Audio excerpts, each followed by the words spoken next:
Nuova intervista di Connectando Podcast. Oggi siamo in compagnia di Susanna Concas, la nostra ospite di oggi. Benvenuta. Ciao, grazie Simone, grazie per l'invito. Come va? Emozionata? Sì, tutto bene, molto emozionata. Lo sapevo già perché me l'hai confessato prima. Siamo anche in compagnia di Sabrina Marras. Ciao Sabrina e benvenuta. Grazie nuovamente. Grazie per l'invito. Grazie a te per aver accettato. Allora, la tematica di oggi è con Susanna Concas e riguarda la tematica le 5 leggi biologiche. Però Susanna, dammi 3 secondi perché voglio spiegare come mai oggi abbiamo anche Sabrina. Sabrina l'abbiamo già intervistata, comparirà qua sopra l'intervista con Sabrina sull'osteopatia. Sabrina è una fisioterapista che si sta specializzando in osteopatia e che io ho deciso di invitare perché so che lei ha un interesse particolare verso certe tematiche. Corretto? E quindi è probabile che, tra l'altro, una tantum, insomma, ve la ritroverete ad affiancarmi come una sorta di collaboratrice del podcast. Possiamo dire questo. Ma sì, dai.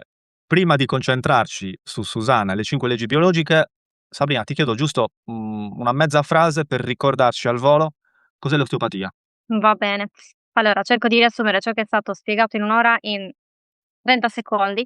L'osteopatia è una disciplina olistica, ormai una professione sanitaria, che considera il corpo come un'unità interconnessa e crede tanto nella sua capacità di autoguarigione. Ok? L'autoguarigione è possibile per mezzo di input, ok, che vengono trasmessi attraverso delle tecniche manuali, delle manipolazioni, sono sempre tecniche non invasive e vogliono trattare disturbi muscoloscheletrici, funzionali e viscerali per ripristinare equilibrio e funzionalità.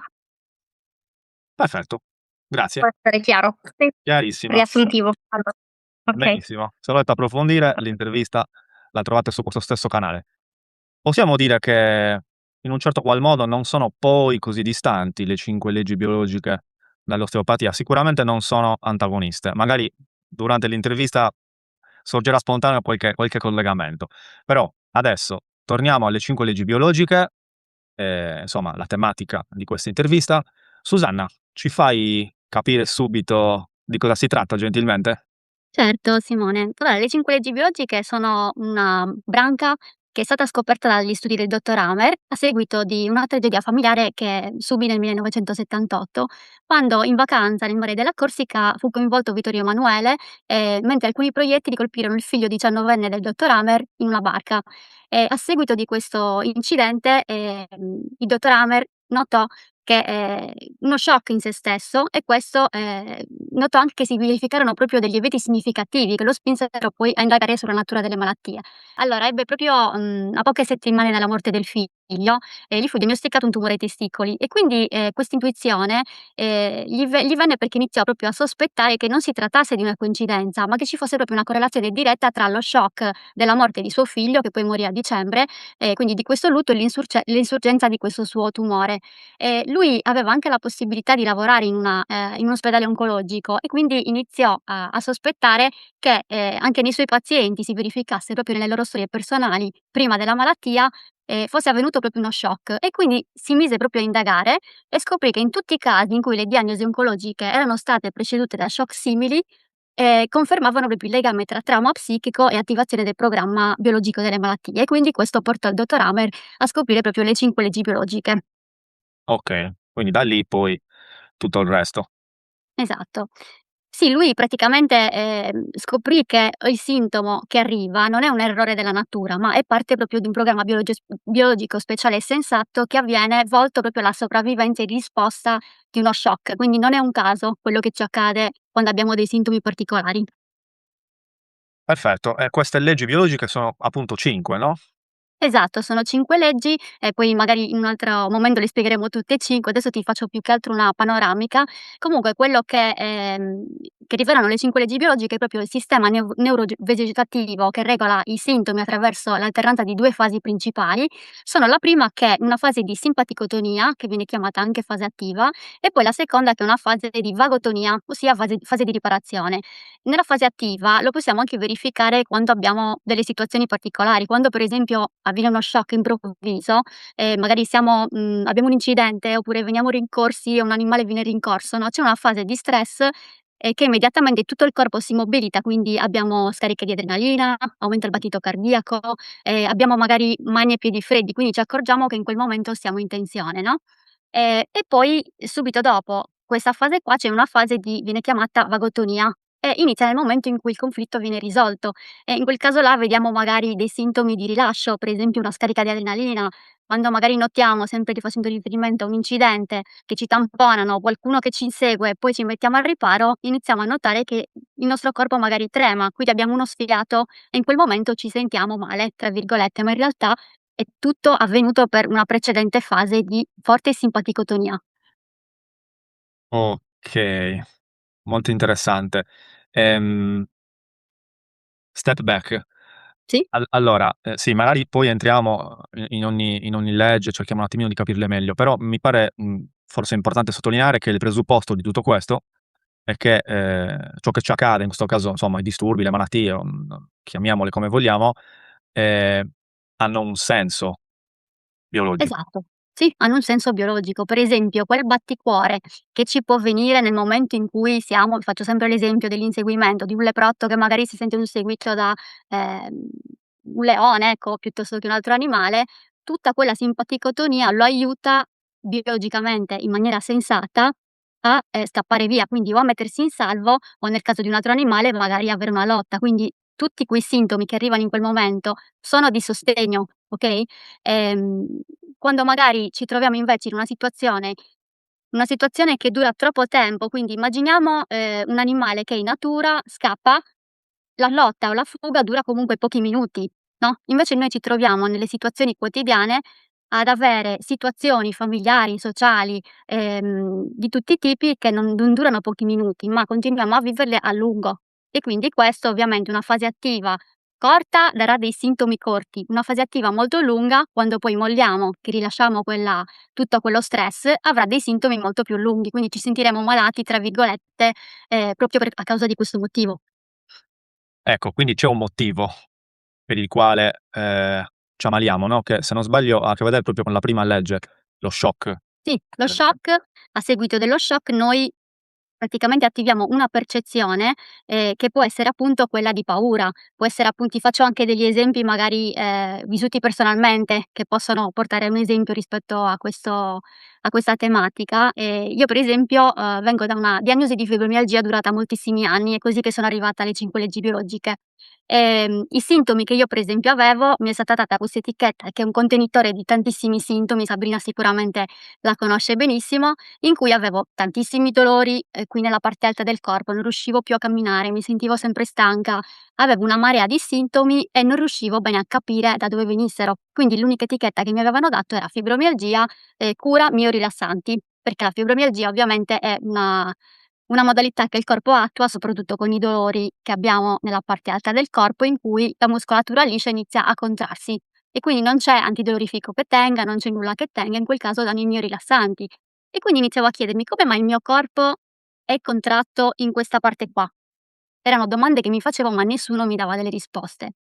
Poi casualmente, sono venuta in contatto anni fa con un'operatrice 5LB e mi ha iniziato a spiegare che, il mio corpo stava facendo questa tensione, la chiamano anche sindrome di Atlante nella medicina ufficiale, perché Atlante era colui che teneva il mondo sulle spalle, no, e quindi mi ha spiegato che il mio corpo stava sostenendo dei pesi molto più grandi di me e allo stesso tempo non riusciva a svincolarsi, quindi ero costantemente in una sensazione di, essere imbrigliata, okay?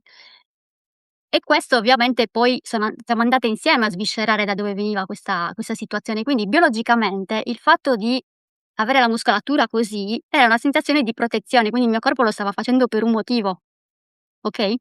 Sì.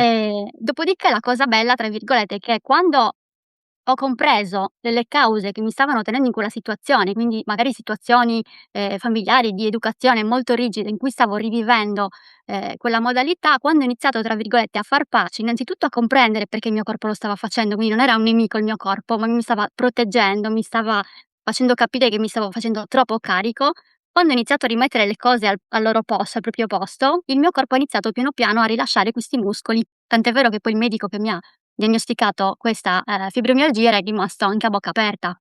E io poi ho iniziato a fare palestra, quindi ho iniziato a fare tutto quello che il mio corpo riusciva a fare. Però prima era necessario capire come mai il mio corpo stava in quella fase. Okay. Perché anche tu stavi ricercando la causa e non volevi curare solo il sintomo. Esatto, il sintomo era il mio rilassante, era l'antidolorifico, però non bastava. Sì. È utile, no, il farmaco ovviamente, però ovviamente se il corpo fa qualcosa ha un motivo, ha sempre un motivo. Okay, questa è un'informazione, una conoscenza comunque in un certo qual modo rivoluzionaria, cioè nel senso, nella società occidentale italiana siamo abituati a vedere, la malattia in un'altra ottica, invece in quest'ottica qua, cioè, tutto ha un senso, è anche abbastanza, come dire, è un qualcosa che rilassa anche, no, sapere che Sì, che non dietro siamo scarognati, come si suol dire, no, ma che il corpo se fa una cosa e soprattutto come mai la fa in un punto del corpo e in un altro no. Quindi iniziare anche a capire come mai la fa su un organo, sull'altro no, su una parte della metà del corpo sì, sull'altra metà del corpo no. Quindi è interessante vedere la cosa bella delle 5 leggi biologiche che va proprio a mirare come ogni sintomo ha una causa specifica. Quindi il dottor Hammer, grazie alla sua esperienza, ha potuto verificare nel dettaglio come ogni sintomo abbia un sentito emotivo differente, in base a uno shock differente. quindi se non sbaglio è proprio la legge numero 3 che parla della corrispondenza tra l'altro tra l'organo e il tra il cervello e l'organo, no? Basta Esatto. con gli spoiler però Simone, siamo troppi spoiler. No, perché sto facendo i collegamenti, un minimo me le son viste. Sì, sì, Ehm, esatto. Quindi ovviamente quando c'è uno shock a livello, di percezione, immediatamente, la parte del corpo associata a quella percezione ha una risposta, okay, ti faccio un esempio, ti posso fare un esempio proprio collegato a un'allergia a un cibo, okay. Vi è mai capitato, di, sentire una canzone, un profumo o qualcosa che vi riporta immediatamente indietro nel tempo? Da piccolini, un cibo che vi ricorda la nonna. certo, certo. Okay. Quello si chiama binario emozionale, quindi noi in quel momento, che sia un cibo che per noi o un profumo è positivo o negativo, che ci dà una sensazione bella o brutta, immediatamente ci riporta indietro nel tempo, quindi non siamo più nel 2026, ma torniamo indietro nel 1990, okay? Noi in quel momento sentiamo tutte le sensazioni che provavamo esattamente in quel momento. E a volte si dice: "Mamma mia, sono proprio allergico a quella canzone", no, vi è mai successo? Oppure quel profumo, proprio come termine di allergia. Mi è, capitato più volte di avere a che fare con situazioni di sintomi di allergia sbucati dal nulla, in cui una persona, per esempio mi ricordo di una ragazza che da piccolina beveva costantemente il latte normalmente, come tutti i bambini. Dall'età di 8 anni questa bambina non ha più bevuto il latte, perché ogni volta che lo beveva andava velocemente in bagno. Quindi lei proprio era intollerante, cioè stava malissimo. Poi questa ragazza è cresciuta, non ci ha più pensato, perché poi sai latte senza lattosio, ci sono le varie, però lei voleva andare a indagare che cosa le fosse successo.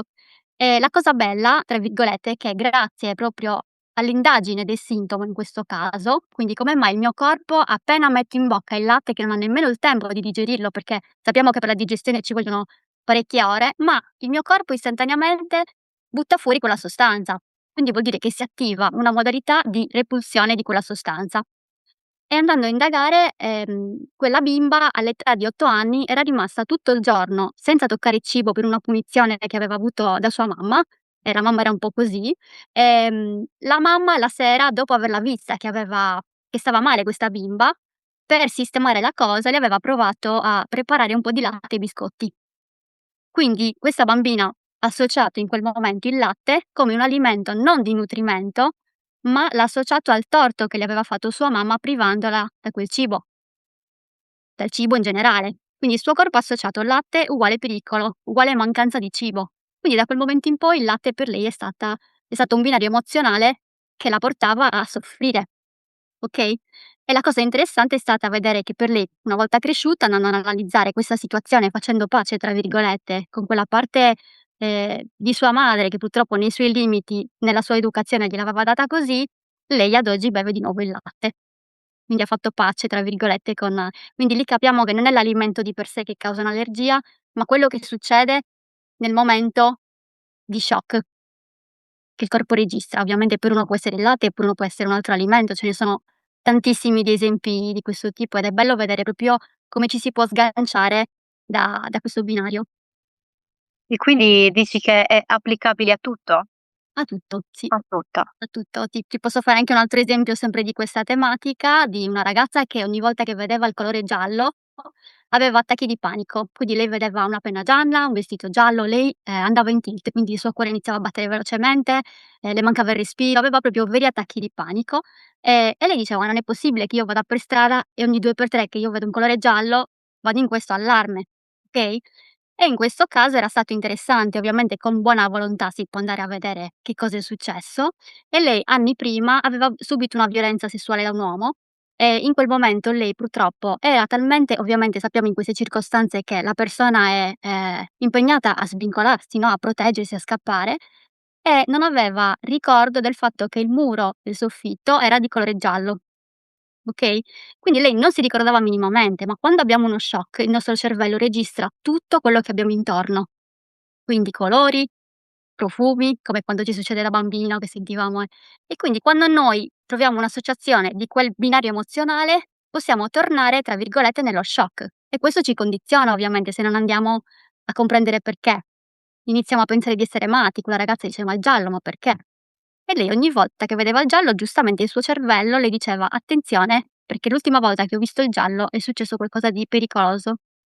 E anche in questo caso, per ricollegarti a ciò che hai detto, prima, è una sorta di risposta funzionale che però diciamo che, voleva proteggere da un Sì, qualcosa che esatto, era stato nocivo, però in questo modo non la stava più proteggendo. Quindi esatto. è più Era una un super questione allarme, sì. un super allarme che le diceva: "Scappa", no, perché e ovviamente lei non lo riusciva a comprendere questo, però una volta che poi hai identificato il problema, si è sganciata ovviamente da quella situazione con dei lavori a livello personale, il suo diciamo la sua modalità ricettiva di quello shock è cambiata, si è trasformata, si è ristrutturata. Ehm, quindi come quella bambina, no, col latte, che, ha associato che il latte era collegato con la mamma, facendo tra virgolette "pace con la mamma" in quella situazione, è riuscito il suo corpo a reintegrare quell'alimento che poi non era più pericoloso, perché si è come fatto un upload al 2025, no, invece lei era incastrata come in una bolla emozionale da piccolina. E questo è quello che accade con tantissimi sintomi. Quindi, possiamo dire che l'emozione gioca un ruolo fondamentale in tutto questo. Sì, l'emozione, la sensazione e la percezione soprattutto, perché magari ciò che per una persona può essere, uno shock per un'altra no. No, ti Certo. ti faccio un esempio, fatto degli esempi così si capisce meglio, no, immagina che tu abiti, di fronte al mare, okay, quindi prima fila mare e a un certo punto, il sindaco decide di costruire una serie di palazzi davanti al tuo, che iniziano a coprirti il mare. Okay?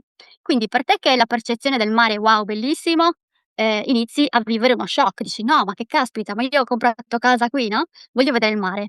Invece immagina, una persona che non gliene importa nulla del mare, ma che sta lì semplicemente per prendersi l'aria di Cagliari fresca, okay, e immagina che, a un certo punto il palazzo di fronte a casa tua prenda fuoco, quindi torni tutto a posto. Le 2 percezioni che abbiamo nominato, come cambieranno? L'incendio c'è comunque, no? Uno è felice, l'altro no. Esatto. Si Qui invertono. esatto, quindi dipende sempre dalla percezione con cui io vivo lo shock. Chiaro che ovviamente è soggettivo a seconda della persona, però comunque l'emozione è centrale in Esatto. tutto ciò. Sì, sì, Quindi praticamente questo shock, soggettivo, emotivo che noi viviamo, va ad attivare, nel cervello un organo esatto. Sì, collegato l'hai descritto. scientificamente in qualche modo a quel tipo di shock emotivo e Sì. poi insomma, succede tutto il resto con la fase attiva, riparazione. Esatto, addirittura il dottor Hammer nelle sue, prove scientifiche ha potuto dimostrare, perché lui faceva anche delle TAC, vedeva migliaia di TAC, che, ci sono proprio dei relè cerebrali che vengono un pochino come quando accendiamo la luce di casa appena entriamo, il tastino è vicino, ma la luce si accende nell'altra stanza, per esempio, comunque. Quindi la stessa cosa avviene nel cervello. Lui ha potuto notare che nel momento di attivazione dello shock si accende, tra virgolette, "un relè" e l'organo corrispondente nello stesso istante inizia ad attivarsi. E nelle TAC lui vedeva proprio la corrispondenza di questo relè come le chiamavano anche i focolai di Hamer, e si notava appunto la corrispondenza.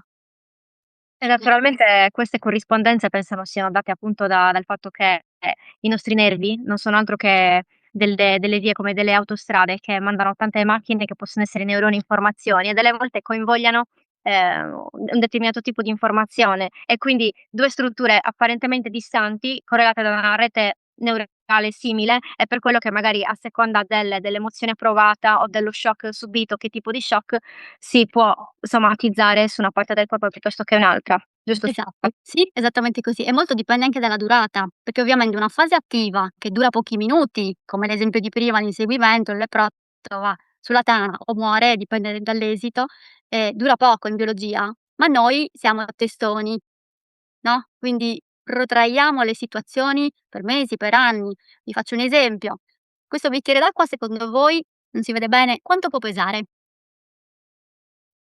Il bicchiere senza l'acqua? Esatto, Con l'acqua è pieno, peccato che non si vede bene, comunque si intravede. forse 400 Poi 400 grammi? più o meno, forse anche meno. Più o meno, okay. Quindi se io tenessi questo bicchiere 1 minuto, potrei avere dei sintomi così? 400 grammi? No, però se lo tieni 1 anno sì. Okay. Sì. Quindi non è il problema il peso delle situazioni, il problema è quanto tempo noi rimaniamo incastrati nelle stesse dinamiche. Perché se io tengo 1 anno qua, il bicchiere, il braccio mi si inizia a paralizzare. Non è che il braccio che è sbagliato o che non funziona, sono io che forse ho esagerato un pochino, ho tirato troppo la corda. E quante situazioni ci sono di relazioni, di lavoro in cui stiamo per anni, situazioni di obblighi che non a cui non riusciamo a reagire, no, magari per convenienza economica, per convenienza di tanti tipi, in cui siamo lì ostinati ad avere la nostra ragione, perché è giusto, perché è così, e nel frattempo il nostro corpo in qualche modo lo sfiato lo deve trovare, no, quindi attiverà ovviamente in base a quello che stiamo vivendo un processo biologico sensato, che sarebbe sensato se durasse pochi minuti, ma se dura troppo inizia ovviamente a crearci dei problemi visibili. Ascolta, dicevi che Hammer ha mappato, insomma, tutto questo, no, Sì. potresti condividere 3, non so, conflitti emotivi, che sappiamo che vanno a toccare determinati organi? Cioè, in questa matematica, diciamo, ehm, che fa capo alle 5 leggi, cioè nel senso Ah, tipo la rabbia, il fegato, queste sì, robe per del genere. esempio, non so se Ah, ti ho okay. spiegato. Sì, sì, sì, sì. Per esempio, c'era una persona che conoscevo molto bene che aveva un bambino, era venuta da me, un bambino di circa 13, 14 anni, che questo bambino praticamente aveva esplosioni di rabbia, okay, dal nulla. Lui dal nulla aveva il fratellino più piccolo, gli sfilava il tappeto da sotto, lo faceva cadere e loro erano più arrabbiati, diciamo, con questo bambino che, non sapevano più gestire, piuttosto che andare a vedere le motivazioni, okay? Perché ovviamente noi sappiamo che dietro la rabbia c'è sempre un motivo. Tendiamo a giudicarla la rabbia, ma dietro la rabbia, se noi guardiamo anche un bimbo, io ho avuto modo di lavorare anche in tanti asili, in tante scuole, vedere proprio come nascono, diciamo, "i conflitti" tra virgolette, e anche quando vediamo un bambino al supermercato che vuole il lecca lecca, cos'è che fa prima di tutto? Prima di arrabbiarsi? Lo chiede. Lo chiede gentilmente: "Mamma mi compri questo?" No, dopo un po' la mamma non lo ascolta perché magari si vergogna, sai, si imbarazza, dice: "No, non va bene, ti fa male." Quindi il bambino dopo un po' inizia a piangere. "Mamma ti prego", no, inizia a infogarsi un pochino e a quel punto la mamma inizia a imbarazzarsi, di solito, e quindi lo rimprovera. E qual è l'ultima, cosa che fa il bambino per farsi vedere? Per esprimere il suo bisogno. Avrete notato sicuramente degli episodi nei supermercati, quindi prima c'è la richiesta, poi c'è il pianto.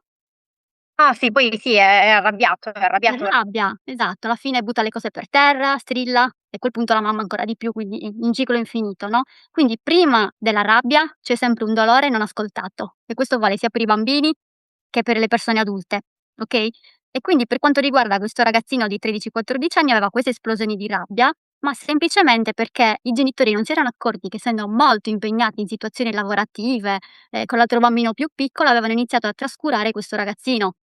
Non trascurare materialmente, gli davano quello che gli serviva, cibo, vestiti, ma con le attenzioni lui non era più diciamo non era più soddisfatto. Era il primo figlio, quindi potete immaginare cosa accade quando nasce un fratellino e quindi lui se l'era presa col fratellino, ma non perché ce l'avesse con lui, ma perché ovviamente il binario emozionale per lui era: nato lui, io non Chissà esisto che più. fa altre affezioni. Esatto. Quindi si era escogitato un modo per avere attenzioni da sua mamma, non facendo più i compiti da solo. E quindi in questa situazione la mamma mi ha chiesto aiuto perché ha detto: "Mio figlio è diventato stupido, mio figlio non capisce più niente, a scuola le professoresse dicono che non capisce, che è stupido", insomma continuava a ripetere questa parola e più questo bambino si sentiva ripetere questa parola, più peggiorava. Più peggiorava, più richiedeva attenzioni, quindi lui faceva i compiti solo se c'era la mamma davanti, okay? E siamo andati ad analizzare che cosa c'era nel contorno familiare ed era appunto venuto fuori che il papà stava tutto il giorno ai videogiochi e la mamma era tutta presa dalle faccende del fratellino più piccolo e questo bambino aveva escogitato inconsciamente una modalità per avere attenzioni dalla mamma e dal papà ovviamente, quindi fare casino, quindi arrabbiarsi, fare cose contro il fratellino, sbraitare, dire parolacce e allo stesso tempo non facendo più i compiti da solo, il modo in cui poteva avere attenzioni dalla mamma era il momento proprio dei compiti. E quindi si era creato questo vortice, diciamo in loop, da cui non uscivano più.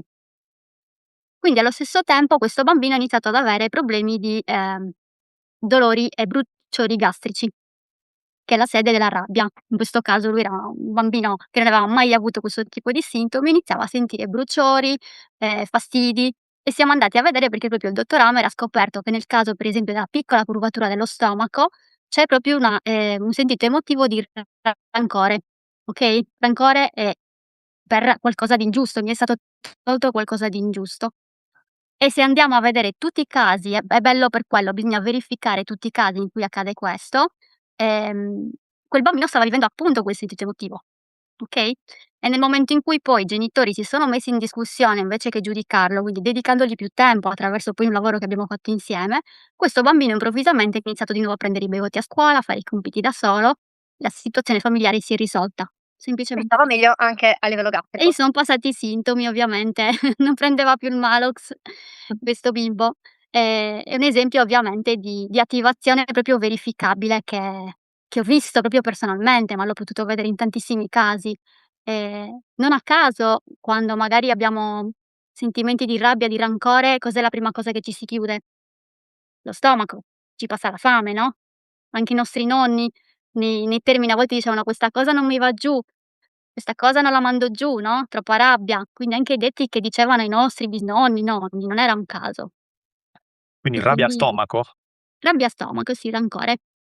Abbiamo altri collegamenti di questo tipo tra altre emozioni e altri organi? Sì, allora per esempio, mi ricordo anche l'episodio di questa signora che mi aveva contattato dopo 16 anni, anche lei di antidolorifici fortissimi, nel suo caso non era una fibromialgia, ma aveva proprio dei dolori dorsali persistenti, che però andavano e venivano, quindi in alcuni giorni lei ce li aveva, in alcuni giorni no. E lei mi diceva: "Io non riesco a capire perché io non faccio palestra, non prendo carichi pesanti, non faccio nulla".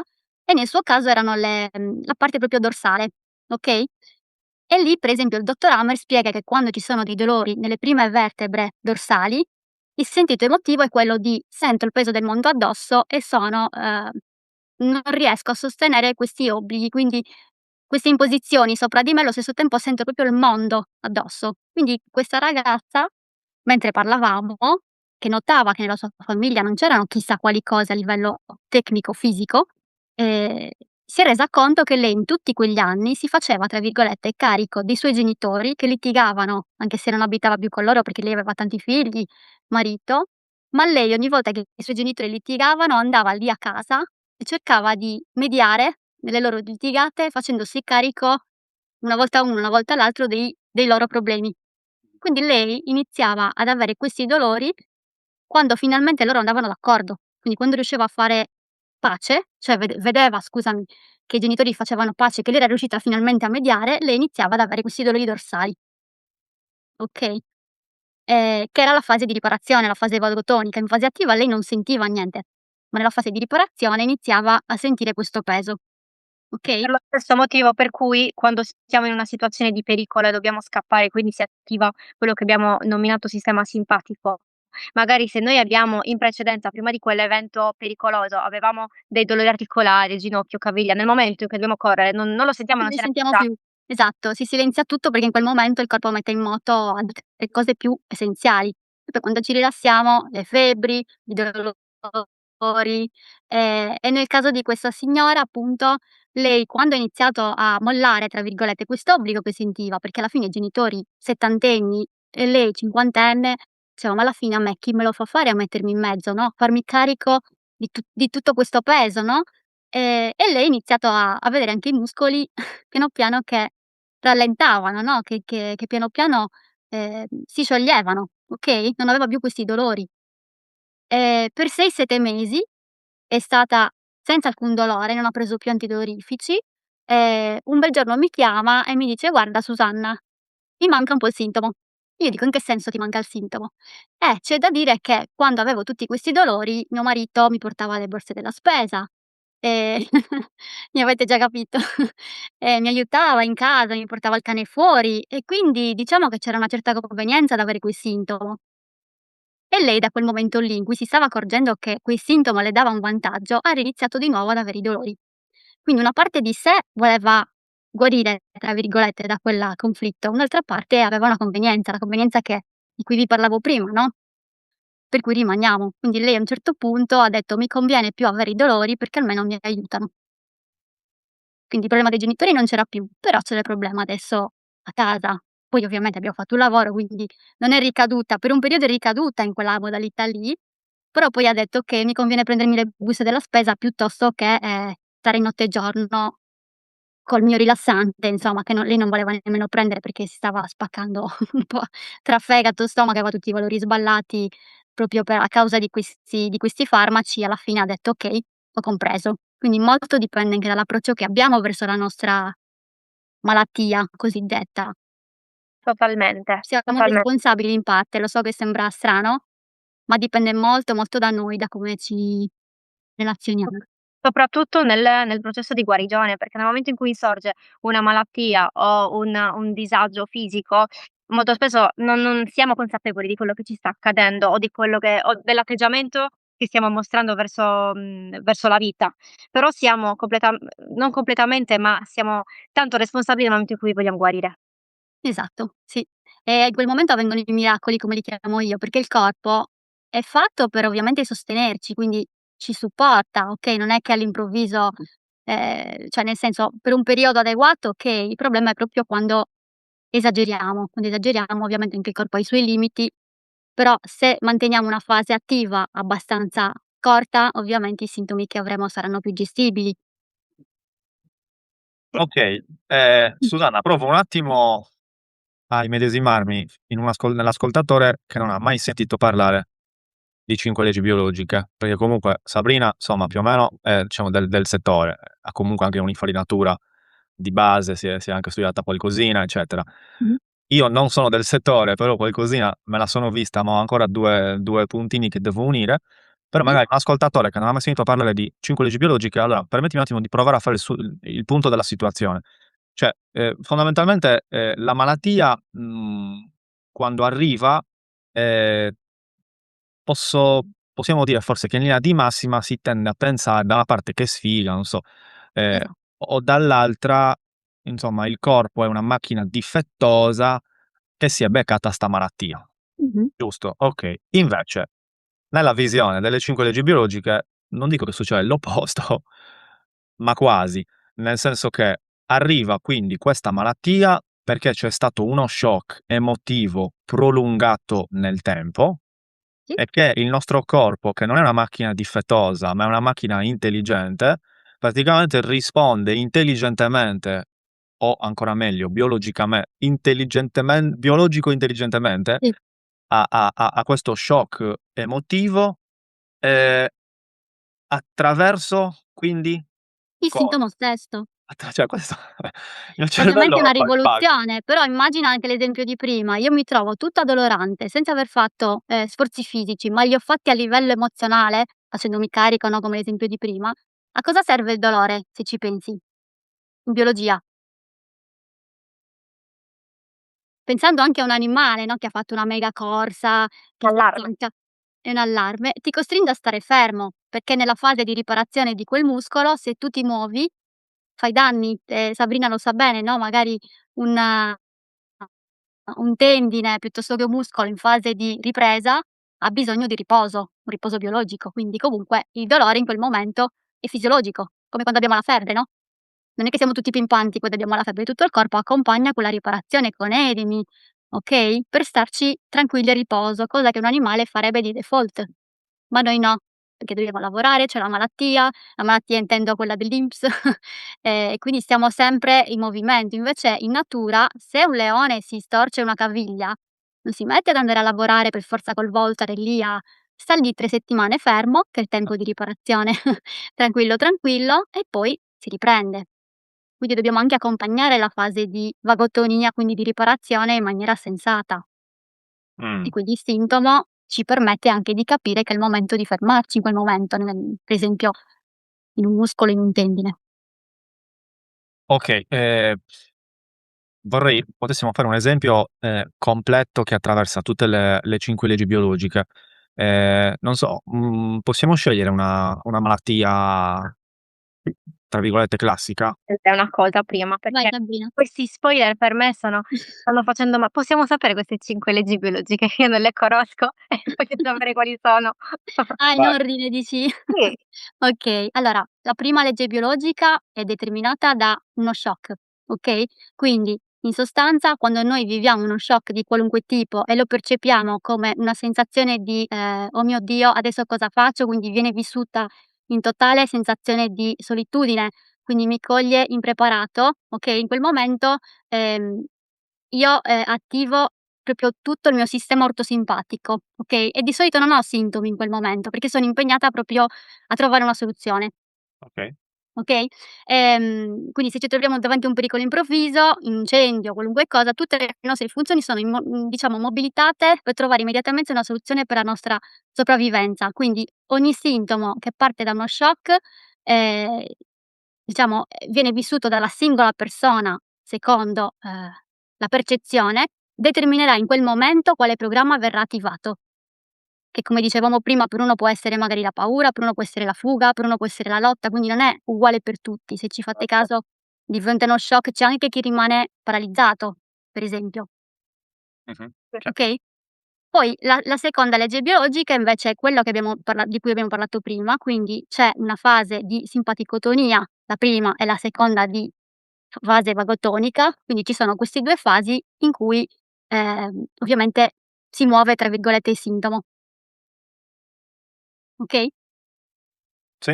E allo stesso tempo avremo anche degli stati d'animo o anche comportamenti correlati agli organi o relè cerebrali attivi in quel momento, no, vi faccio un esempio: avete mai visto un topino, giocandoci quando ci gioca il gatto, no, a un certo punto vediamo questo topo che sembrava vivo, che a un certo punto si blocca, sembra morto. Il gatto dopo un po' si distrae e il topolino inizia a scappare. Quindi in quel momento, secondo voi, il fatto che quel topino attivi una modalità di morte improvvisa, apparente, lo salva, è sensato o è pericoloso?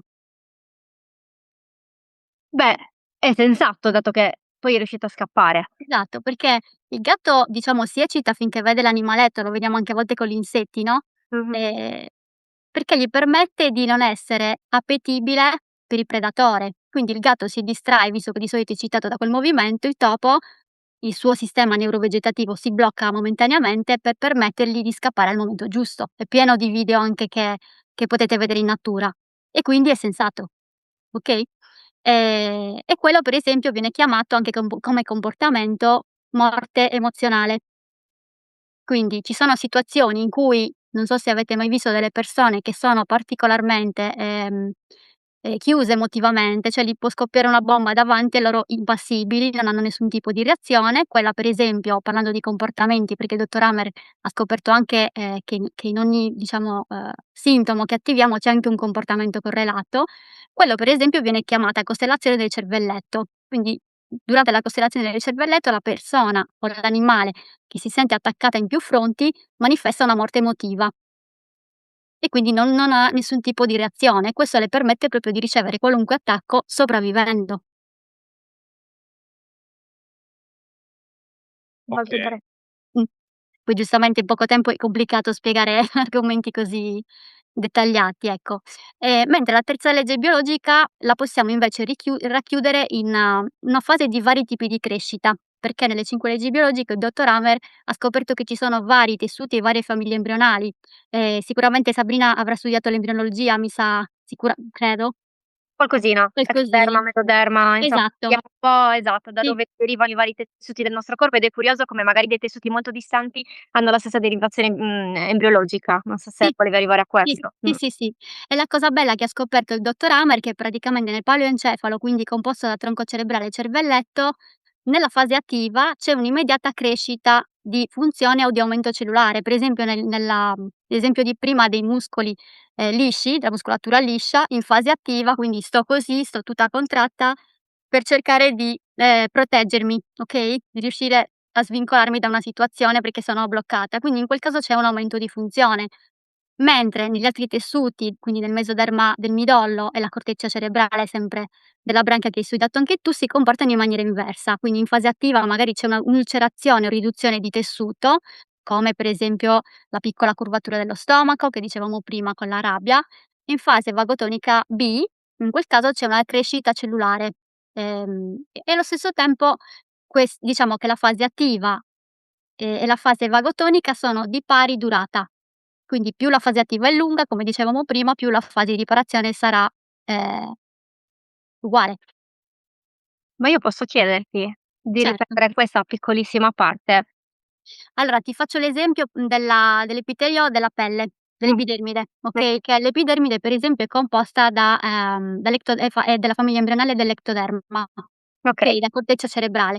Quindi nel caso della corteccia cerebrale, se io ho una fase attiva, quindi ti faccio un esempio di un sintomo di una semplice dermatite, ne Matita. avevamo parlato anche con Simone. Quindi nella fase attiva io ho una riduzione di funzione, Mh-mh, okay, quindi ho una riduzione anche cellulare, quindi la pelle inizia a assottigliarsi. mh-mh, Faccio sempre l'esempio anche di un foglietto, su cui applichiamo un pezzo di scotch, no, vi è mai successo di strapparlo all'improvviso? mh-mh. Okay, cosa succede? Cos'è che rimane sullo scotch e cos'è che rimane sul foglio di carta? Che si toglie tipo lo strato superficiale? Esatto. E pensiamo, se questo succede a uno "stupidissimo" tra virgolette foglietto di carta, come può non accadere su un corpo umano quando noi abbiamo una rottura di contatto da qualcuno? Quindi qualcuno a cui eravamo molto legati, qualcuno con cui ci abbracciavamo che a un certo punto ci viene strappato via, con cui abbiamo una lite furiosa che a un certo punto invece di farci le carezze magari sul braccio non c'è più. In quel momento viviamo realmente una rottura di contatto.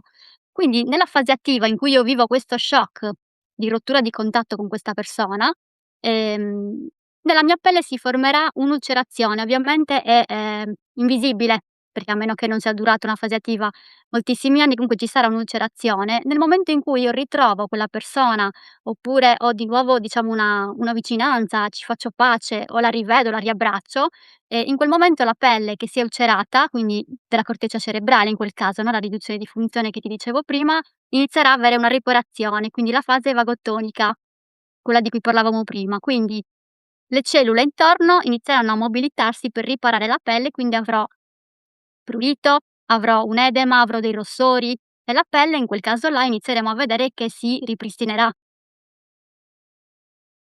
E anche questo è curioso, no, perché molto spesso una fase infiammatoria non è altro che una fase riparatoria. Riparatoria, esatto.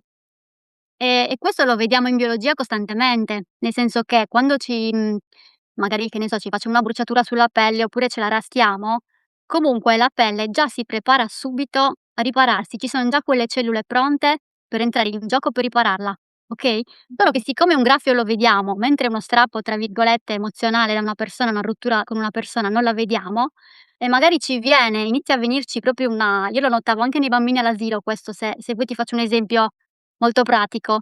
Questo bambino piccolissimo aveva tipo 1 anno e mezzo, lui, veniva lasciato all'asilo come tutti i bimbi piccolini dalle 8 del mattino alle 4 di sera e lui era un coccolone, con la mamma era molto, insomma legato, e quando poi, la mamma veniva a riprenderlo verso le 4 del pomeriggio, lui iniziava ad avere la pelle totalmente rossa, tutta calda, iniziava a grattarsi fortissimo e la mamma diceva poi gli faceva il bagnetto e questo rossore peggiorava, okay, quindi lui andava in fase di riparazione da tutto lo strappo che aveva avuto durante il giorno con sua mamma.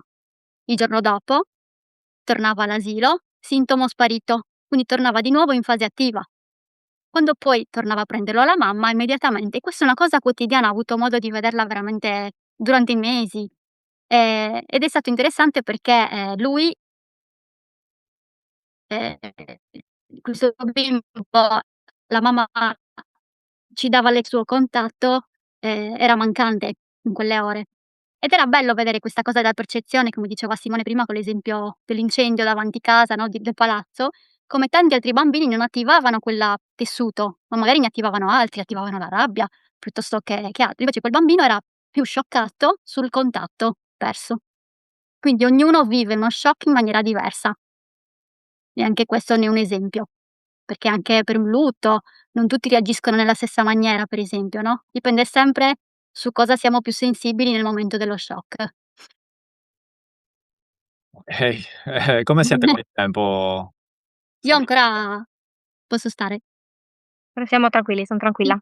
Okay. Ed è arrivata alla terza? Susanna, Alla dimmi. terza, esatto. Poi la quarta legge biologica invece, anche questo è uno stravolgimento ovviamente a quello a cui siamo abituati, ha a che fare proprio con i microrganismi, quindi micobatteri, batteri, funghi e virus, e ci fa vedere proprio come, il loro ruolo nei processi dei programmi biologici speciali e sensati abbia, scusa il gioco di parole, un senso, perché loro cooperano e sono parte importante per i processi di riparazione. È come se si comportassero come un'orchestra, no, che segue proprio un preciso compito. Noi pensiamo che funghi e micobatteri e virus si comportino in maniera casuale, invece loro sostengono la fase riparativa. Da poco mi son vista con Simone, abbiamo visto lì a fianco, ti ricordi quel cantiere sulla strada, e facevo proprio l'esempio di questo cantiere che aveva un cratere in mezzo all'asfalto. E cosa succede? Che si fa un cratere comunque perché devono fare dei lavori, okay, e a un certo punto poi arrivano gli omini a sistemare tutto, okay, quello che succede, come vi dicevo prima, nella pelle. Quindi quando noi iniziamo a vedere la dermatite che si forma, le bollicine, quelli sono gli omini tra virgolette, che iniziano a cooperare per sistemare la situazione di ulcerazione. Solo che ovviamente è una percezione totalmente diversa da quella a cui siamo abituati, no, quindi tutto quello che accade, a livello di, facciamo un esempio, anche quando viene riparata appunto la pelle, a un certo punto si forma la crosta e poi la crosta viene via. E quello è tutto uno smantellamento biologico che avviene a livello naturale, non è che ci mettiamo noi a dire: "Adesso succederà così", è tutto automatico. O c'è qualcuno che dice: "Adesso speriamo che questa cellula vada a riparare quel punto". Secondo voi cosa accade se andiamo a vedere i processi automatici del nostro corpo? Succede quel che deve succedere. Esatto.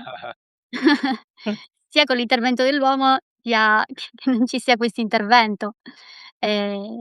Comunque, quindi nel momento di shock già il corpo si prepara a trovare tutte le soluzioni per sostenere quella quel caos che apparentemente si è venuto a creare. Okay? Okay. Mentre la quinta legge riassume in pratica, è la quintessenza, viene chiamata, riassume proprio tutti questi programmi speciali, e spiega proprio come siano perfettamente sensati per la nostra sopravvivenza. Quindi, da questo punto di vista, se uno capisce bene che cosa succede nel corpo, non considera più nulla di benigno o maligno, ma tutto ha un senso logico per la vita, no, un po' come quando vediamo un albero dall'autunno all'inverno, no, inizieremo a vedere un cambio di colore, lo vediamo spoglio e nessuno di noi si sogna di dire: "Ah, l'albero qualcosa di sbagliato, è malato perché ha perso le foglie." No, perché conoscendo le leggi biologiche della natura, vediamo che quella è una fase della sua vita, una stagione in cui è naturale che accada, no, e poi sarà di nuovo rigoglioso. E questa è la stessa cosa che avviene nel corpo umano. Ci sono delle fasi naturali, biologicamente perfette, che però dobbiamo rispettare ovviamente nei tempi stabiliti dalla sopravvivenza, perché come dicevamo prima, se tiriamo troppo la corda poi ne vedremo gli effetti. Ehm, quindi la biologia ci richiede comunque di risolvere l'evento scioccante in tempo utile. Quindi se un animale, per esempio, sa che ha un tot di settimane per trovare cibo, il suo istinto lo porterà al più presto a trovare cibo, altrimenti morirà, no, Certo. e quindi noi abbiamo lo stesso "obbligo", tra virgolette, nei nostri confronti. Quindi quando abbiamo un problema, una situazione che ci fa star male, a volte restiamo paralizzati, a volte congelati, a volte lottiamo, però a volte stiamo lì tanti anni pur di non mollare la presa, dimostriamo le nostre ragioni. Questo però, ci porta proprio a non avere più risorse alla fine, non per sopravvivere, rimaniamo incastrati, per così dire, in etichette anche di malattie croniche. Io l'ho vissuto per tanti anni, quindi lo testimonio in prima persona senza sembrare, mhmm, di avere più una via d'uscita, no, e quindi abbiamo proprio l'obbligo di ascoltare i sintomi che il nostro corpo ci dà, perché lui i segnali ce li dà. Certo. Susanna, posso chiederti, anche un po' per riassumere il tutto, di immaginare, o meglio ancora, magari di insomma, far riferimento a un caso che tu sia che magari hai vissuto personalmente nella tua professione o citato da Hammer, scegli tu insomma, ehm, e che ce lo racconti, provando ad attraversare in maniera semplice e non troppo tecnica, le 5 leggi. Cioè, non so, una situazione di una persona che ha vissuto tale shock, che ha avuto tale malattia, per capire un po' Allora meglio anche nella fase attiva di riparazione come funziona il tutto. Perché io ho capito, mh-mh. però c'è qualche tassellino che non ho ancora capito quale. Dimmi non riesci a definire No, quale ti manca? qualcosina che in cui mi perdo, però, non so, se è possibile un caso classico di una persona che ha avuto tale malattia dovuta a tale shock emotivo, cos'è successo poi nel corpo col sintomo, con la fase attiva, con la fase di riparazione, insomma chiudendo un po' le 5 leggi, però con un esempio che le attraversa tutte. Lo sto facendo una domanda sensata o Eh sì, diciamo che allora devo pensarci, dai dovete darmi 2 secondi per certo, fare mente magari locale. qualcosa alla pelle, boh, Okay. so. Qualcosa sì, allora potrei raccontarti un caso di vitiligine, di una persona, che la vitiligine sicuramente la conoscete, quella sintomatologia in cui la pelle inizia a dare macchie bianche tipo mappa geografica, in cui c'era quest'uomo che, di punto in bianco ha iniziato ad avere tutte macchie, prima sul collo, sulle braccia, un po' dappertutto.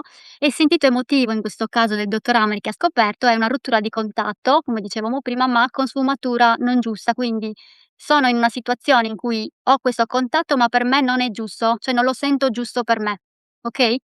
E quest'uomo, in questo caso, aveva iniziato a fare queste macchie con la sua compagna in un momento in cui si amavano, ma lui aveva iniziato a sentire che il modo in cui lei, lo toccava, lo abbracciava, non era più giusto. Cioè lui a volte si immaginava quel contatto, ma non con lei. Non so se hai reso l'idea del contatto, Mh. rottura di contatto non giusta, quindi ci sto bene, ma non con te, Mh-mh. non come lo vorrei. Vorrei un'altra persona, cioè quel tipo di contatto okay, ma con un altro tipo di donna, Mh-mh. che Okay. non mi tocca in quel modo. Cioè ho bisogno di contatto, ma non così.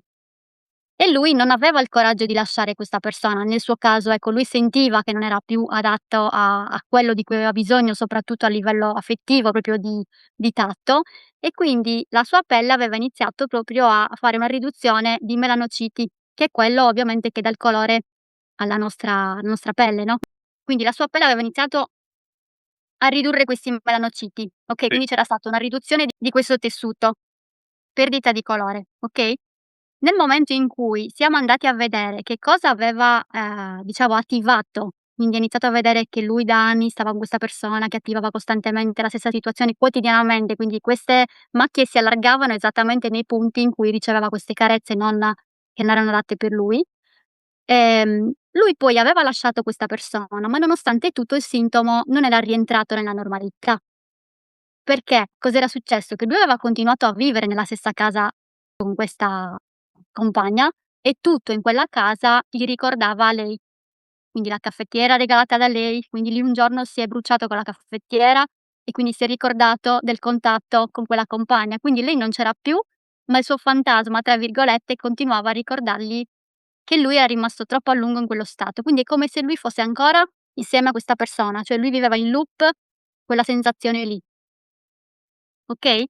Mh-mh. E anche in questo caso, si era reso conto che oltre al loop, diciamo, i binari emozionali che aveva nella casa, quindi oggetti, regali, regalini, e ogni volta che pensava a lei, lui ci pensava con un senso di fastidio, di repulsione e quindi continuava a rimanere nella fase attiva, pur non avendola più, a fianco che lo toccava, okay? Quindi da un certo punto di vista si è reso conto che stava lui mantenendo una modalità vittimistica, di sfigato, di "non è giusto, però io ho perso tanti anni", quindi quella modalità lo manteneva nello stato di fase attiva.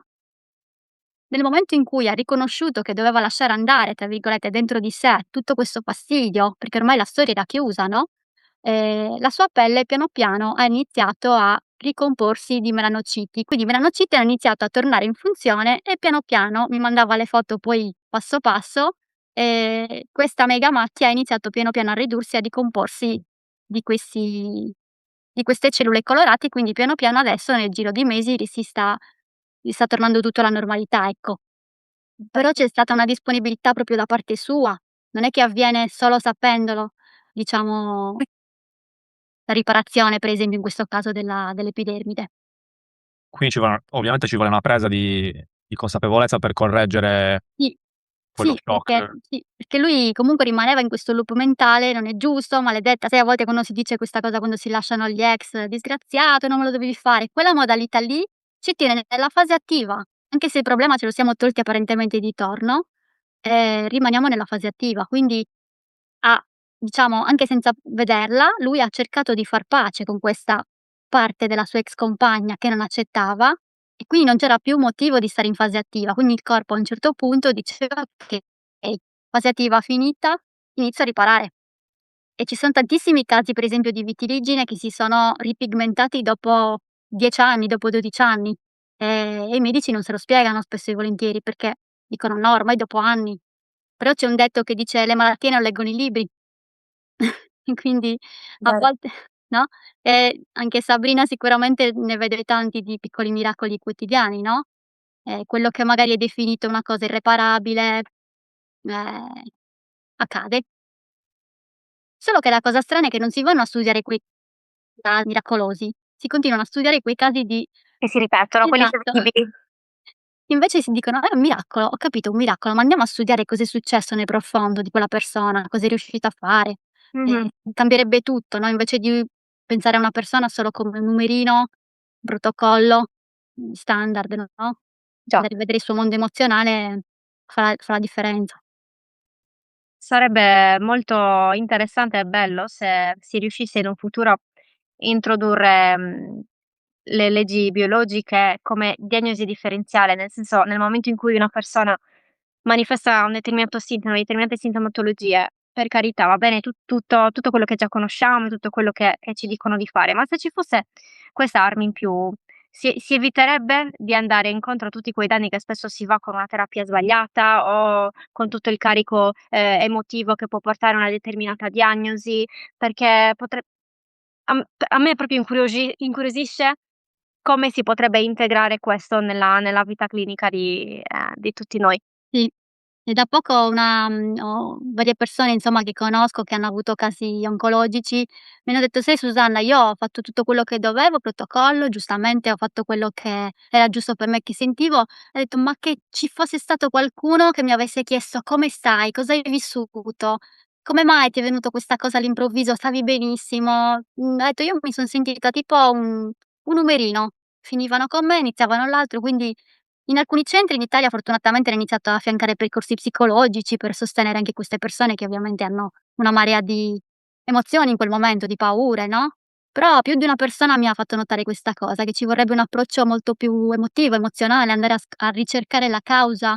Dovrebbe essere la priorità, non, un bando che si vince e: "Ah sì, abbiamo il supporto psicologico." È fondamentale, ma non solo supporto psicologico, ma proprio, entrare un pochino nel perché e nel per Sì, come. cambierebbe tutto, ma anche per la persona stessa, cioè sapere che mi è successa questa cosa, non così dal nulla, ma, Mh. mhmm, ho Ma per vissuto uno shock. Amer, se non sbaglio è tedesco? O Sì, comunque Hammer era un medico tedesco. Lui ovviamente, quando ha scoperto queste 5 leggi biologiche, potete immaginare, wow, cioè ha iniziato a diffonderle in maniera anche abbastanza diretta e anche forse troppo, e questo "troppo" tra virgolette purtroppo ha portato a fraintendimenti, spesso si va a dire che le 5 leggi biologiche siano una cura, invece non sono una cura, semplicemente ti spiegano cosa sta accadendo nel corpo, cioè come dire la legge di gravità, sono leggi biologiche, ti spiegano che se tu butti un oggetto cade, ma non ti spiegano come evitare di farlo cadere, no, ti dicono il principio. Quindi molti dicono: "Ah, mi curo con le 5 leggi biologiche, non faccio più, le cure ufficiali, non faccio i protocolli", diventano gli hammeriani, come dico io con 3 M, e ovviamente diventano estremisti, ma non è quello il punto. Assolutamente, anche perché come abbiamo detto prima è che è fondamentale nel processo di guarigione come noi ci poniamo nella nostra malattia e nella nostra guarigione e quindi questo cambia completamente il modo di vedere, perché non sono più la vittima, ma dico: "Ah, ecco perché mi è successo questo". Quindi proviamo a lavorarci, proviamo a vedere le cose in maniera diversa, proviamo a lavorarci anche in questo contesto. Esatto, divento parte attiva, no, del Mh, processo. mh. Cambia tutto come approccio, perché Sì, la posizione della vittima, non ha forza se ci pensate, no, invece quando io ho una responsabilità cambia tutto, dico: "Okay, mi è successo questo, ho vissuto questo, poverino io che ho vissuto questo, ma adesso mi metto in gioco 1 per non ripeterlo più possibilmente, visto che imparo dal mio corpo, e 2 la prossima volta magari ci sto un po' meno tempo sotto quella sensazione, no, ne esco un po' esatto. prima, trovo il modo, come fanno gli animali, basterebbe guardare la natura." I nostri gatti non è che si mettono a litigare dopo 2 secondi Esatto. il cane ci viene a leccare, non è che si arrabbia perché l'abbiamo sgridato. Noi invece no, perché nel 1976 mio Mh. nonno quel terreno, capito? Abbiamo molto da imparare dalla natura. È vero. Perfetto. Susanna, Sabrina, mi sa che ce l'abbiamo. Ci siamo. Forse per chiudere, Susanna, non so, possiamo dire quindi che, il sintomo riconducibile, insomma, a una malattia non è un errore, ma è Risposta. una Una risposta, risposta biologica sensata del corpo, no? esatto. Dillo poco, cioè ti Sì. ti cambia un po' tutto. Non so, magari facciamo un'altra puntata Sì, e se ci saranno approfondiamo. domande magari sì, avremo modo di fare più esempi, approfondire meglio. Molto interessante. Sabri, non so se tu hai qualche Guarda, non osservazione so se hai notato, sono stata abbastanza attiva in questa conversazione, infatti mi ha già risposto alle domande che mi ero segnata senza volerlo, da farle. perché secondo me quest'ultima parte pure che abbiamo detto è fondamentale sia per, recepire il giusto messaggio, è stata anche una bella precisazione il fatto che detto c'è una parte estremista che è come se volesse dire: "No, ma io mi curo solo con". Questo è come se ti desse il modo di vedere, nella maniera più corretta, nella maniera più vera direi, nella maniera più vera che cosa ti sta accadendo, in modo tale che puoi essere sia più conscio di ciò che ti viene, detto o la cura che ti viene più critico e che ti applichi attivamente. Ho detto: "Okay, ti credo che mi fa bene, lo faccio, però lavoro anche su perché mi è successo, devo cambiare stile di vita, devo cambiare persone attorno a me, devo Mh. cambiare atteggiamento verso la vita, devo cambiare casa", qualsiasi cosa, come proprio vedere le cose per ciò che sono, per la verità che ho davanti. Un paziente attivo, diventiamo come pazienti attivi, no, invece che passivi. Sì. Sì, Benissimo. Quindi ci possiamo avviare verso le domande di chiusura?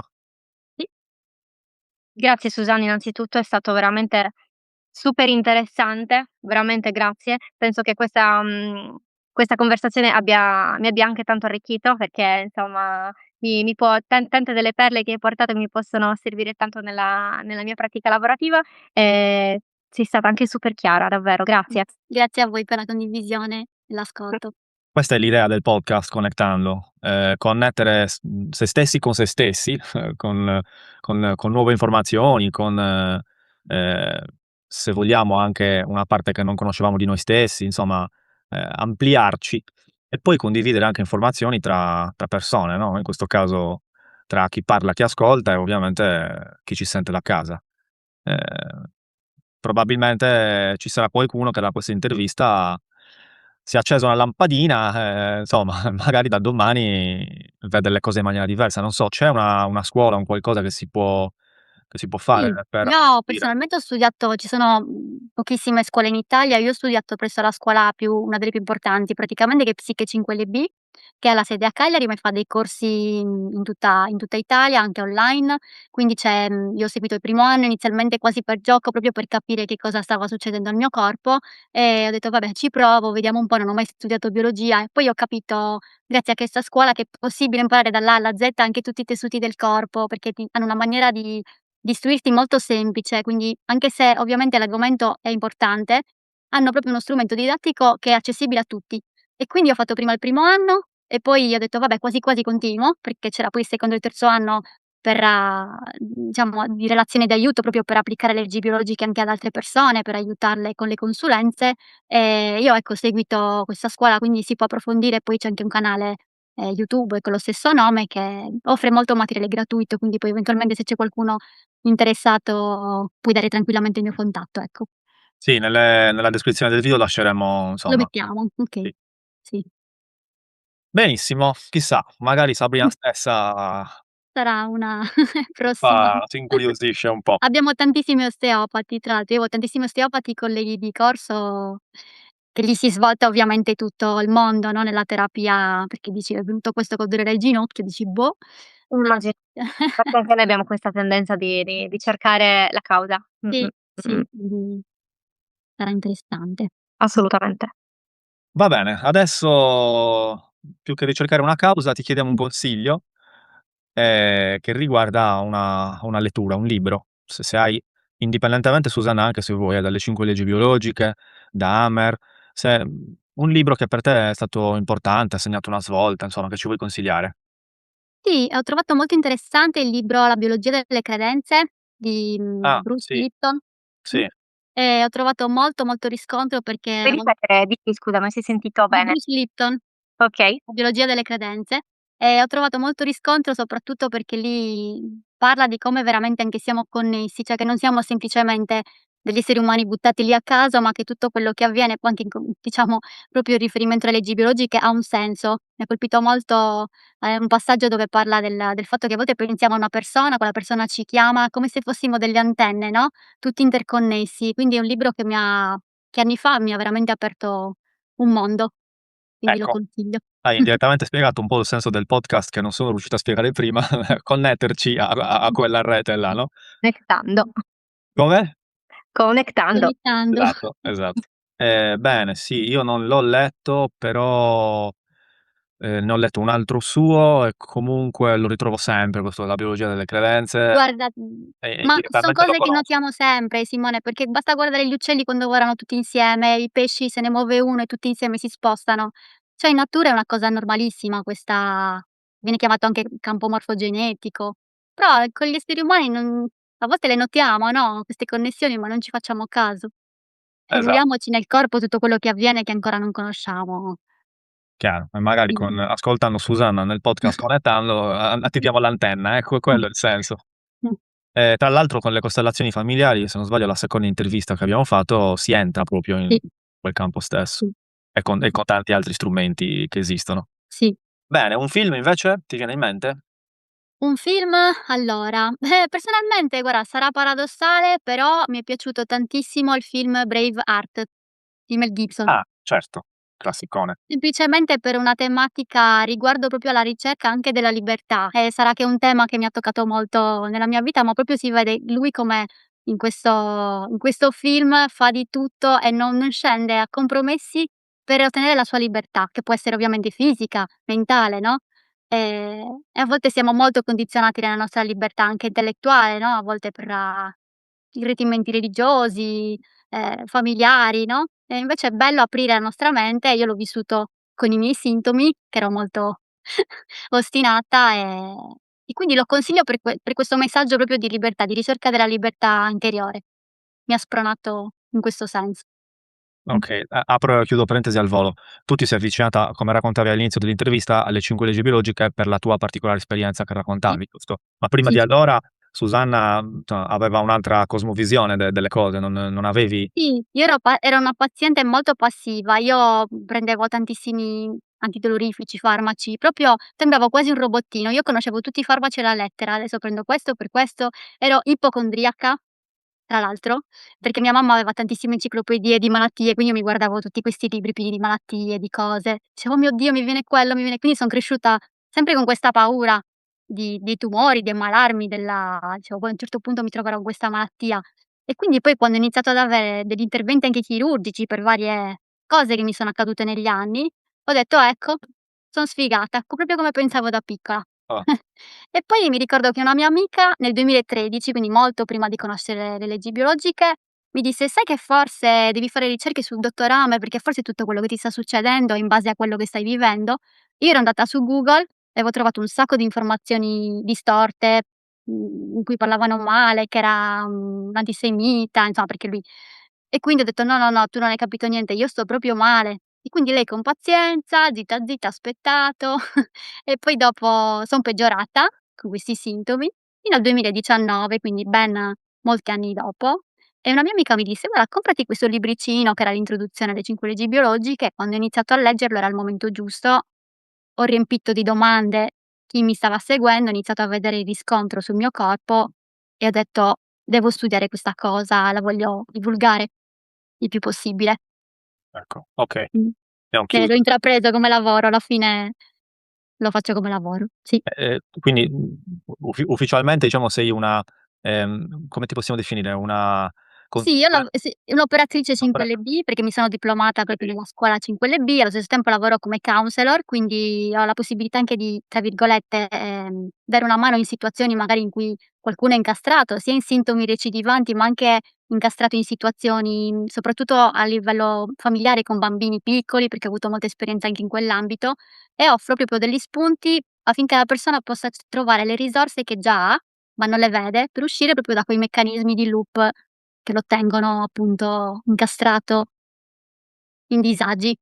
perfetto, quindi chi finisce la Mh-mh. scuola diventa operatore 5LB. Operatore 5 leggi biologiche, No, esatto. Con la scuola triennale sì, altrimenti uno può fare il primo anno semplicemente per informarsi, per conoscere la materia e ha tutti gli strumenti per sapere appunto come il corpo per se stesso in reagisce. sostanza. Sì, sì. Okay, perfetto. Rimaniamo in tema acquisti. A sto giro però parliamo di soldi che trovi casualmente per terra, sono 100 €. Che ci facciamo? Cosa ci consigli? Se abbiamo 100 € a disposizione, cosa possiamo farci con questi soldi? Che domanda. Allora, sicuramente, vabbè, sono condizionata dalla mia esperienza, però li investirei proprio nella conoscenza, in nuove conoscenze. Un corso, un qualcosa che ci piace fare che non abbiamo mai fatto, una coccola a livello, diciamo, mentale, proprio per aprirci nuovi spiragli. Questo sì. Okay. Magari Bello. son di parte, perché son condizionata da questo, però sì, consiglierei questo. Perfetto. Insomma, sulla linea, della finalità anche del podcast, Mh, ampliare i propri orizzonti. sì. Benissimo, la successiva, momenti di difficoltà. Che fai tu? E cosa consigli fare per riuscire a risollevarsi, a star meglio? Allora, nei momenti di difficoltà consiglio sempre invece che, cercare "soluzioni" tra virgolette all'esterno, molti magari cercano di, trovare più svago, di divertirsi, no, sono tutte cose che non permettono di guardarsi dentro. Quindi dico sempre, in questi casi, almeno per quello che ho provato io e che vedo nelle persone che magari seguo, di ritagliarsi proprio dei momenti quotidiani da soli, con una tisana, una candela, insomma trovare un posto raccolto per sé e chiedersi: "Di cosa ho bisogno in questo momento?" Una domanda che non ci si fa mai. Siamo sempre orientati sui bisogni degli altri, sull'essere performanti, per essere wow, per apparire, insomma per essere a disposizione di tutti, no, però raramente ci chiediamo di cosa abbiamo bisogno, se ci pensi. Di ritrovare un attimo con noi stessi, di Mh-mh. riconnetterci con noi Con stessi. noi stessi, sì, esatto. Torna sempre la riconnessione. Connettando. Stessi.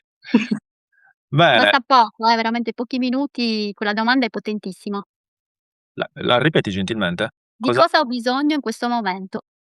E ci arriveranno le peggio cose, che mh, sono in contrasto con quelle che stiamo facendo ovviamente, e quindi lì sta il coraggio di dire: "Okay, quindi forse non sto agendo in base al mio sentito? Mh, Sto mh, mh. soffrendo perché non sto agendo in base a quello di cui ho bisogno", e quindi lì la scelta è: cambio oppure soffoco. È una domanda potente anche perché è scomoda comunque, no, È scomoda, esatto, sì. comodina. Va bene, adesso abbiamo un cartellone nel cielo, visibile a tutto il pianeta in una lingua universale, hai il tuo spot, tra virgolette "pubblicitario", hai la possibilità di scrivere un qualcosa, un messaggio che tutta l'umanità può leggere, può visualizzare. Mh. Quale sarebbe la tua frase per il pianeta Terra? Sembra scontata, ma è non fermarti all'apparenza, a ciò che già sai, perché Bello. ci limita tantissimo. Paradigma: "No, è giusto così." Non fermarti all'apparenza. Certo, spesso ci fermiamo un po' tutti all'apparenza anche di quello che già sappiamo. Un altro consiglio scomodo. Bene, abbiamo chiuso l'intervista, però dobbiamo aprire la catena, nel senso che devi rispondere alla domanda.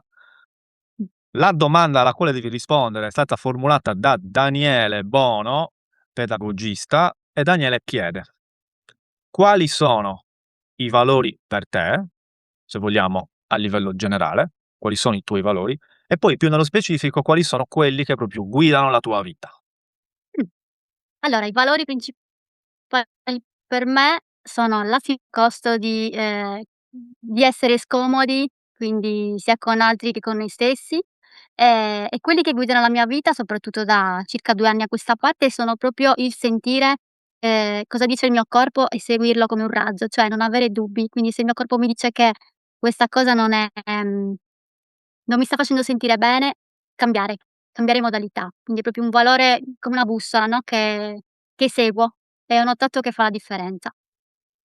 Susanna, mi sono perso, forse per la connessione, la risposta su quelli generali all'inizio, non ho ben Ah, capito. l'essere sinceri in generale su tutto, anche a costo di essere scomodi, però soprattutto sinceri con noi stessi, perché siamo sempre abituati a portare una maschera, per comodità con gli altri, e levarci quella maschera, quindi essere sinceri e dire quello che sentiamo, soprattutto quando qualcosa ci sta scomodo, situazioni scomode, non essere un fake, mi verrebbe Da aggiungere.